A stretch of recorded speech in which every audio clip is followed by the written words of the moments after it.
Solar commission ഇന്ന് പ്രതിപക്ഷ നേതാവ് രമേശ് ചെന്നിത്തലയെ വിസ്തരിക്കും. ചെന്നിത്തലയുടെ PA പ്രദോഷിനെ നേരത്തെ കമ്മീഷൻ വിസ്തരിച്ചിരുന്നു. KPCC പ്രസിഡന്റായിരുന്ന രമേശ് ചെന്നിത്തലയെ കാണുന്നതിനായി സരിത പലതവണ തന്നെ വിളിച്ചിരുന്നുവെന്ന് കമ്മീഷൻ വിസ്തരിക്കവെ പ്രദോഷ് പറഞ്ഞിരുന്നു. ജസ്റ്റിസ് ജെയിംസ് കമ്മിറ്റിയുടെ യോഗം ഇന്ന് തിരുവനന്തപുരത്ത് ചേരും. നീറ്റ് പരീക്ഷയുടെ 2 ഘട്ടവും കഴിഞ്ഞ പശ്ചാത്തലത്തിലാണ് യോഗം. MBBS, BDS ആയുർവേദ പ്രവേശനത്തിലെ സുതാര്യത ഉറപ്പാക്കാനാണ് യോഗം ചേരുന്നത്. മാനേജ്മെന്റ് പ്രതിനിധികളുമായി ജസ്റ്റിസ് ജെയിംസ് കൂടിക്കാഴ്ച നടത്തും. വൈകിട്ട് 3 മണിക്കാണ് യോഗം.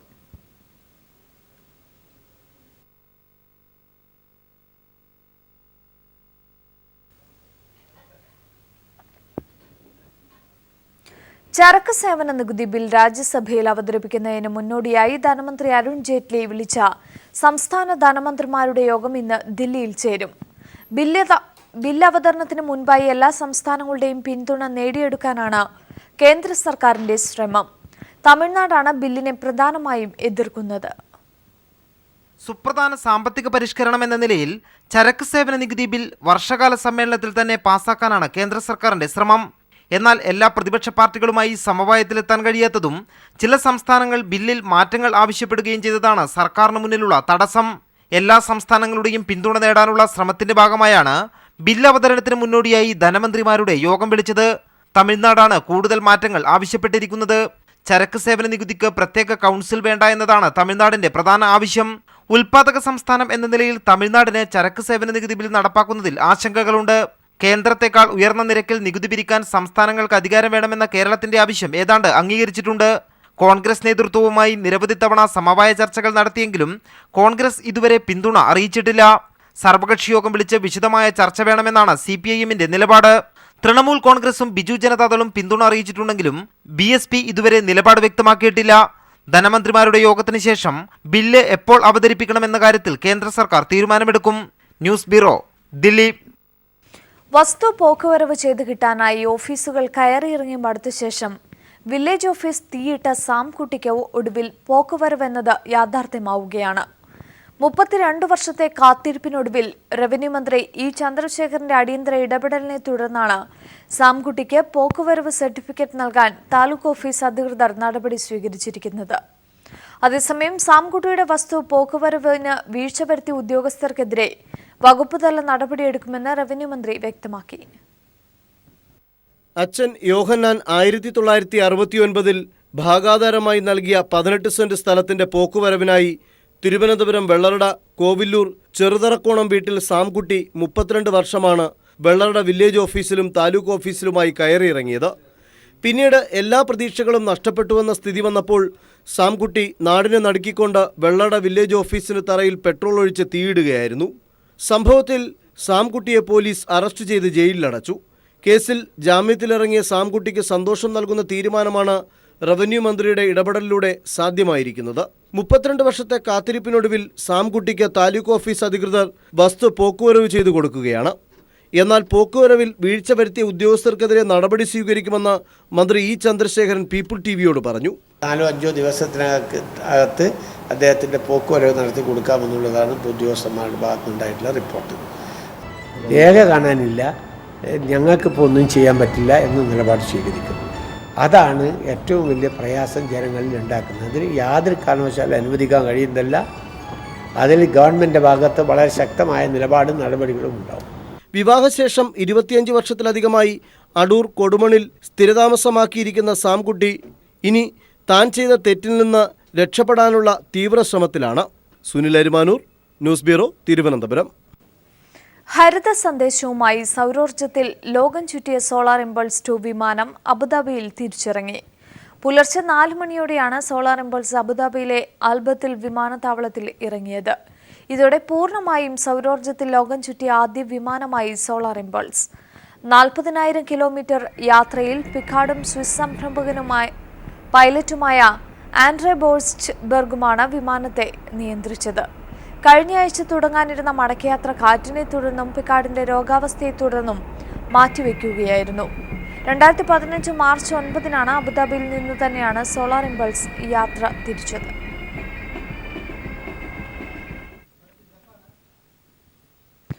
ജപ്പാനിൽ 20കാരൻ 19 പേരെ കുത്തിക്കൊന്നു. ടോക്കിയോയ്ക്കു സമീപമുള്ള സഗമിഹാരയിലാണ് സംഭവം. അംഗപരിമിതരെ താമസിച്ചിരുന്ന റെസിഡൻഷ്യൽ സെന്ററിലാണ് സംഭവം. സ്ഥാപനത്തിൽ മുൻപ് ജോലി ചെയ്തിരുന്നയാളാണ് ആക്രമണം നടത്തിയത്. ഇയാളെ പോലീസ് അറസ്റ്റ് ചെയ്തു. ആക്രമണത്തിൽ 40ഓളം പേർക്ക് പരിക്കേറ്റിട്ടുണ്ട്. പുലർച്ചെ 2:30ഓടെയായിരുന്നു സംഭവം.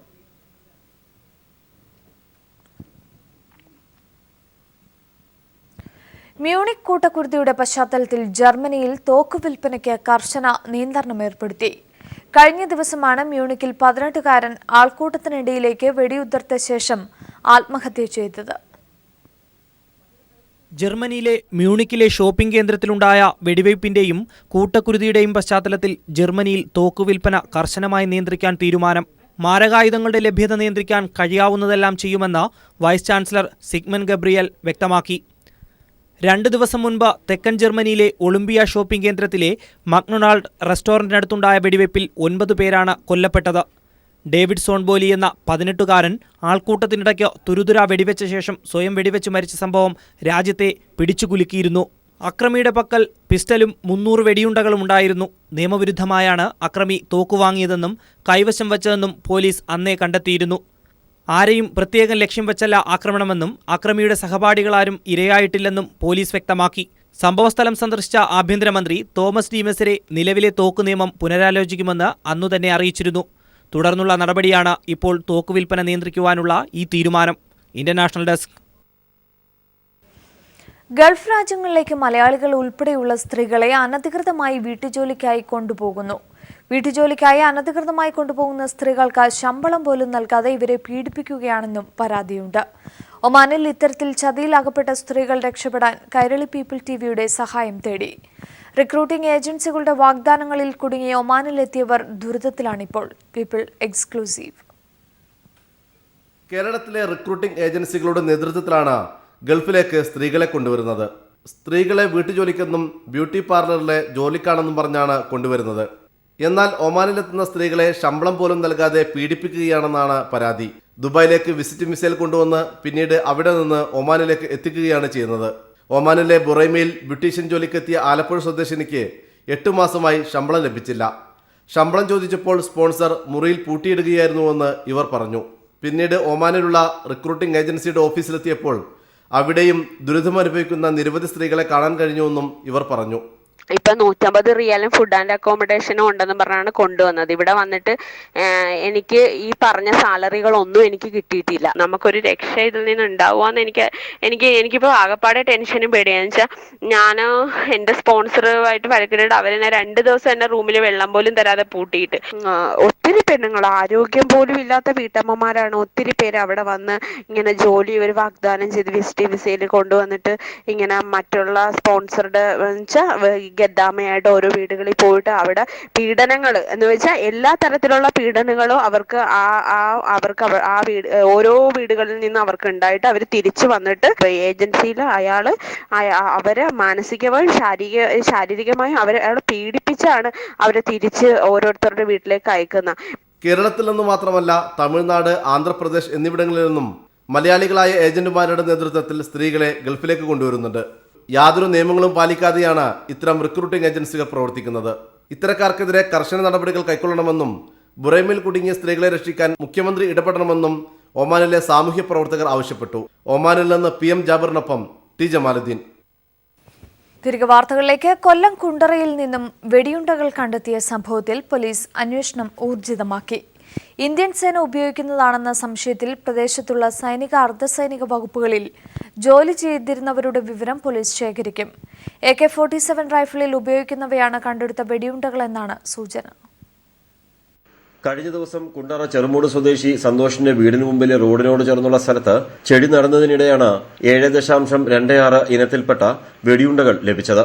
ചാർജറിൽ തന്നെയായിരുന്നു 4 വെടിയുണ്ടകളും. വീട്ടുകാർ തന്നെയാണ് പോലീസിനെ അറിയിച്ച് ഇവ കൈമാറിയത്. അത്ഭുതം ഞാനല്ലപ്പോൾ കാണിയത്, ഇതുവരെ കണ്ടിട്ടില്ല. ഇപ്പം സിനിമയിലൊക്കെ ഇതുപോലെ ചില എന്തെന്നാ കണ്ടിട്ടുണ്ട്, ഒരു യാദർച്ഛ്യമായിട്ട്, അല്ലാതെ നേരിട്ട് കാണുന്ന ഇപ്പോഴാണ്. ഇന്ത്യൻ സേനയ്ക്ക് നൽകുന്ന വെടിയുണ്ടകളാകാം എന്ന സംശയത്തിലാണ് പോലീസ് അന്വേഷണം പുരോഗമിക്കുന്നത്. വെടിയുണ്ടകളിലെ സീരിയൽ നമ്പറുകൾ ഉപയോഗിച്ച് ആർക്ക് നൽകിയതാണെന്ന് അറിയാനാകുമെന്ന കണക്കുകൂട്ടലാണ് പോലീസ്. ബാലിസ്റ്റിക് പരിശോധനയ്ക്ക് ശേഷമേ വ്യക്തമായ സൂചന ലഭിക്കുകയുള്ളൂ. ഹരിത കേരളം പ്രോഗ്രാമിന്റെ ചെടിവെക്കുന്നതിന്റെ ഭാഗമായിട്ട് കുഴിച്ച സമയത്ത് ഏകദേശം ഒരു 1.5 അടി കുഴിച്ചപ്പോഴത്തേനാണ് ഒരു ചാർജറിൽ 4 റൗണ്ട് സെറ്റ് ചെയ്യാൻ വിവരം കിട്ടി നമ്മളവിടെ ചെല്ലുന്നത്. അപ്പോൾ തന്നെ സാധനം വെരിഫൈ ചെയ്തതിനകത്ത് ഏത് 303 ഇനത്തിൽപ്പെട്ടതാണെന്ന് സംശയിക്കുന്നുണ്ട്. അത് കോടതിയിൽ പ്രൊഡ്യൂസ് ചെയ്തിട്ട് അവിടെ നിന്ന് നമ്മൾ കൺസേൺ ആർമറെ അറിയിച്ച് ഓർഡിനൻസ് പാർട്ടിയായിട്ട് ബന്ധപ്പെട്ടിട്ട് കൂടുതൽ അന്വേഷണം നടത്തിയാലേ കൂടുതൽ വ്യക്തത വരുത്തും. അതേസമയം സൈന്യത്തിന് നൽകാറുള്ള തിരകളുടെ എണ്ണത്തിൽ കണക്കില്ല. വെടിയുണ്ടകൾ കോടതിയിൽ സമർപ്പിച്ചു. ഇന്ത്യൻ മിലിറ്ററിക്ക് റിപ്പോർട്ട് നൽകാനും പോലീസ് ആലോചിക്കുന്നു. ന്യൂസ് ബ്യൂറോ, കൊല്ലം. നാട്ടുകാർക്കും പരിസരവാസികൾക്കും ഭീഷണി ഉയർത്തി റെയിൽവേയുടെ പ്ലാസ്റ്റിക് കത്തിക്കൽ. പരാതിപ്പെട്ടിട്ടും അനുകൂല നടപടിയെടുക്കാത്ത റെയിൽവേ നിലപാടിനെതിരെ പ്രക്ഷോഭത്തിനൊരുങ്ങുകയാണ് നാട്ടുകാർ.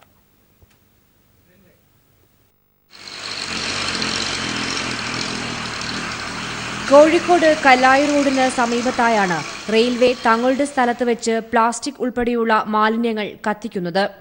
കഴിഞ്ഞ 1.5 വർഷത്തിലധികമായി പരിസരത്തെയും മറ്റു കടകളിലെയും ആളുകൾ ഈ പുക ശ്വസിച്ചാണ് ജീവിക്കുന്നത്. രാവിലെ 7 മണി മുതൽ ആരംഭിക്കുന്ന പ്ലാസ്റ്റിക് കത്തിക്കൽ ഏകദേശം ഉച്ചവരെ നീളും. പിന്നീട് ആ പ്രദേശം കറുത്ത പുക കൊണ്ട് മൂടും. തമിഴ്നാട്ടിലെ ഒരു സ്വകാര്യ ഏജൻസിയാണ് ഇതിന്റെ കരാർ ഏറ്റെടുത്തിരിക്കുന്നത്. റെയിൽവേയുടെ മാലിന്യ കൂമ്പാരത്തിന് ഒപ്പം തന്നെ മറ്റ് സ്വകാര്യ വ്യക്തികളും മാലിന്യം ഇവിടെ നിക്ഷേപിക്കുന്നതും വലിയ ദുർഗന്ധത്തിനും ഇടയാക്കുന്നു. നിരവധി തവണ പരാതിപ്പെട്ടിട്ടും റെയിൽവേയുടെ ഭാഗത്തുനിന്ന് അനുകൂല നിലപാട് ഉണ്ടാകുന്നില്ലെന്നാണ് നാട്ടുകാരുടെ പരാതി. ഇതൊരു രാവിലെ 7 മണി മുതൽ ഒരു 2 മണി വരെ ഈ കത്തിക്കുന്നുണ്ട്. വളരെ പുക വരുന്നത് കാരണം മറ്റു വീടുകളിൽ താമസിക്കുന്ന ആളുകൾക്കും തൊട്ടപ്പുറത്തുള്ള ഷോപ്പുകളിലൊക്കെ തന്നെ ഇതിൻ്റെ പുക കൊണ്ട് ശ്വസിച്ചിട്ട് ആകെ ചില സമയങ്ങളിലൊക്കെ തന്നെ ഷോപ്പിൻ്റെ ഷട്ടർ പോലും പൂട്ടിയിടുന്നൊരവസ്ഥ നിൽക്കുന്നുണ്ട്. പ്രത്യേകിച്ച് മഞ്ഞാകുമ്പോഴാണ് ഇതിൻ്റെ സ്മെല്ല് കൂടുതലായിട്ട് വരുന്നത്. ഇത് അടിയന്തരമായി ഒഴിവാക്കണം എന്നാവശ്യപ്പെട്ടുകൊണ്ട് പ്രക്ഷോഭം നടത്തണം എന്നുള്ളതാണ് ദേശത്തവാസികൾ എന്ന നിലക്കും തീരുമാനിച്ചിട്ടുള്ളത്. മാലിന്യ നിർമ്മാർജ്ജനത്തിന്റെ കാര്യത്തിൽ കോഴിക്കോട് കോർപ്പറേഷന്റെ ഭാഗത്തുനിന്നും അലംഭാവമാണ് ഉണ്ടാകുന്നതെന്നും ശാസ്ത്രീയമായ വഴിയിലൂടെയാണ് തങ്ങൾ മാലിന്യം കത്തിക്കുന്നത് എന്നുമാണ് റെയിൽവേയുടെ വിശദീകരണം. എന്നാൽ അനുദിനം മനുഷ്യനെ കൊല്ലുന്ന ഈ വിഷപ്പുകയിൽ നിന്നും മോചനം ഉണ്ടായില്ലെങ്കിൽ വൻ പ്രക്ഷോഭത്തിലേക്ക് നീങ്ങാനാണ് നാട്ടുകാരുടെയും തീരുമാനം. News bureau, Kozhikode. Kerala public service കമ്മീഷനിൽ പുതിയതായി തെരഞ്ഞെടുക്കപ്പെട്ട 2 അംഗങ്ങൾ ഇന്ന് സത്യപ്രതിജ്ഞ ചെയ്യും. CPIM പ്രതിനിധികളായ മാധ്യമപ്രവർത്തക കൂടിയായ പാർവതി ദേവി, ഡോക്ടർ സുരേഷ് കുമാർ എന്നിവരാണ് ഇന്ന് PSC ആസ്ഥാനത്ത് സത്യപ്രതിജ്ഞ ചെയ്യുന്നത്. അംഗങ്ങളുടെ ഒഴിവ് വന്ന പശ്ചാത്തലത്തിലാണ് ഇവരെ പുതിയ അംഗങ്ങളായി മന്ത്രിസഭാ യോഗം തീരുമാനിച്ചത്.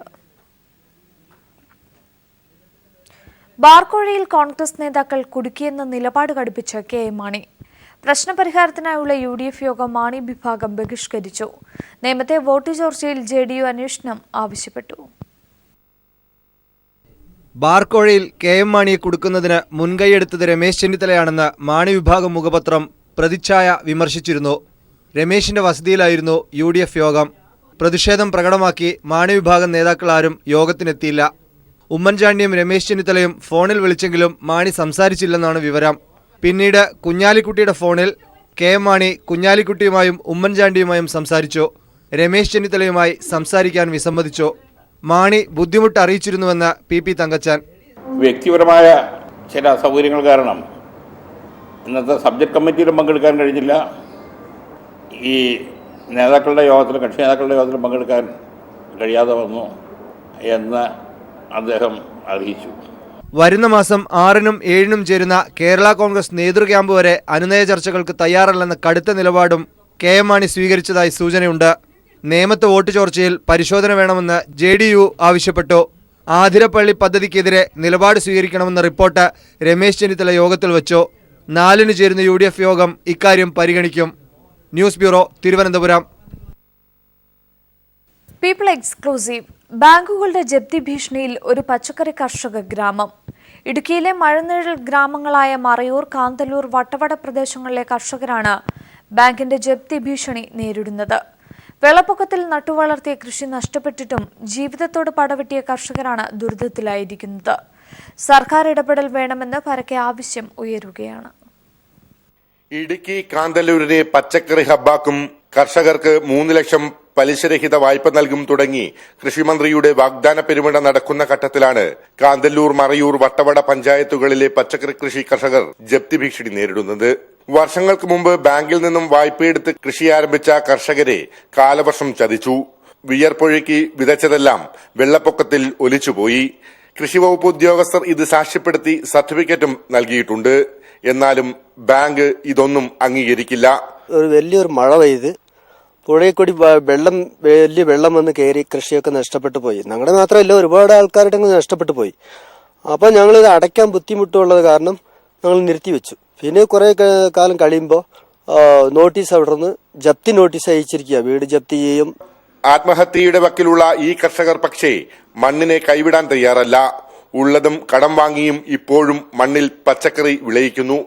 ജപ്തിയിൽ നിന്നും ഒഴിവാക്കണമെന്ന് ബാങ്കുകളോട് അഭ്യർത്ഥിച്ചാൽ അവരുടെ മറുപടി ഇങ്ങനെയാകുമെന്നാണ് കർഷകർ പറയുന്നത്.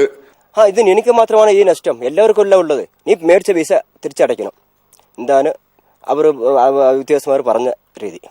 എനിക്ക് ഒരു മാർക്കില്ലാതെ തന്നെ നിൽക്കുക. ഇപ്പം കാന്തല്ലൂർ വില്ലേജിൽ വന്നിട്ട് റവന്യൂ റിക്വയറി ആയി കിടക്കുക. കാന്തല്ലൂർ ഉൾപ്പെടെയുള്ള മഴനില പ്രദേശത്തെ കർഷകർ മണ്ണിനെ സ്നേഹിച്ചു എന്ന കുറ്റം മാത്രമാണ് ചെയ്തത്. അതുകൊണ്ട് തന്നെ തലചായ്ക്കാനുള്ള കൂരയും കൃഷിഭൂമിയും ബാങ്ക് ജപ്തി ചെയ്യുമെന്ന ഭീതി ഇവരിൽ നിന്നും വിട്ടുമാറില്ലെന്ന കാര്യം സർക്കാർ ഓർമ്മിക്കണമെന്ന് മാത്രമാണ് ഞങ്ങൾക്ക് പറയാനുള്ളത്. ക്യാമറമാൻ ദിലീപ് ഗോപിക്കൊപ്പം ലെസ്ലി ജോൺ, ഇടുക്കി. പൊതുവിദ്യാലയങ്ങൾ ഏറ്റെടുത്ത് മെച്ചപ്പെടുത്തുന്ന പദ്ധതിയുമായി അധ്യാപക സംഘടന.